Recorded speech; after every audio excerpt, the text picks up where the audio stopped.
شەڕی مجاهیدە مهاجیرەکان لە سووریا لە نووسینی خەبات کووردە.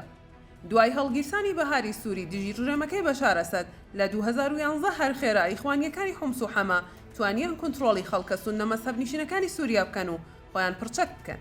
لە نیسانی 2013 دەوڵەتی ئیسلامی سوننە مەذهەبی شام و عێراق داعش دامەزرا. لەو کاتێدا 75 بۆ 100 دەوڵەتانی ئیسلامی بە لێشاونا و زیاتر لە موسڵمانە توندڕەوەکان هەان دەدران لە ژێرناوی حەی عەلە جەهاد خۆیان بگەێنە ناو سووریا بە هاسانکاری تورکیا و بە پارەی قەتەری پڕچەک دەکران.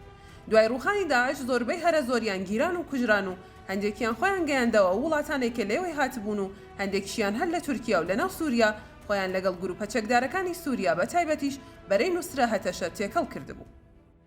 لێرە دەمەوێ ئاماژە بەوە بکەم کە گوایە تا ئێستاش 20 بۆ 30 هەزار زیاتر لە مجاهیدانە لە ناو خاکی سووریادا ماون، لە هەمووشیان زۆرتری گۆرەکانن.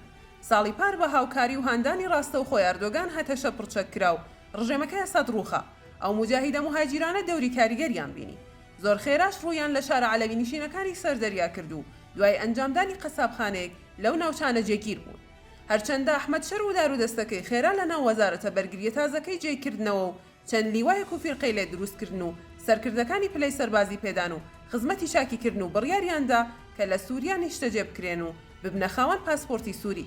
ئێستا دەوڵەتی تورکیا و قەتەر پاڵپشتیان دەکەن و دەوڵەتانی سعودیە و ئیمارات و میسر دەوڵەتانی ڕۆژاواش دژی نیشتەجێبوون و بە سووری بوونیانن. لە چەند ڕۆژی ڕابردوو بە فیسی تورکیا بۆ ئەوەی بیسەلمێنن حکوومەتی دیمەشق توانای چەککردنیە و گروپانەیان نییە سیناریۆیەکیان ڕێخست و دەوری کەمترین و بچووکترینی و مهاجیرانەیاندا کە گروپەکەی عومەر ئۆمسنی فەڕەنسی ڕەشپێستەکان بوو. پاش چەند تەقوتۆقێکی چەند کاتژمێری ئوزبەکەکان پاڵیاندا و بوونە لایەنگری عومەر ئۆمسن و هێزەکانی ئاسایشی سەر بە دیمەشقیش ترسیان لێ نیشت و پاشەکشەیان کرد و شەڕەکە ڕاوەستا.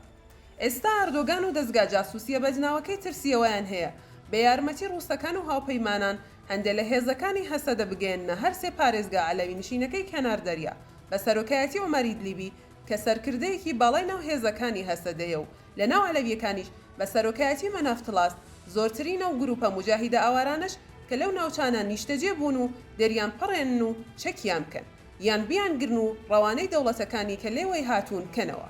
ئەو کاتە ترس لەسەر ڕووخانی حکوومەتەکەی شەڕ کەمتر دەبێتەوە.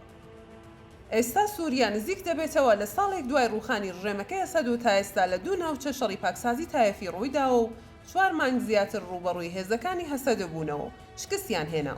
یەک دەوڵەت و یەک کۆمپانیاش جورئەتیەوە ناکەن ڕوو لە ئاوادانکردنەوەی سووریا بکەن.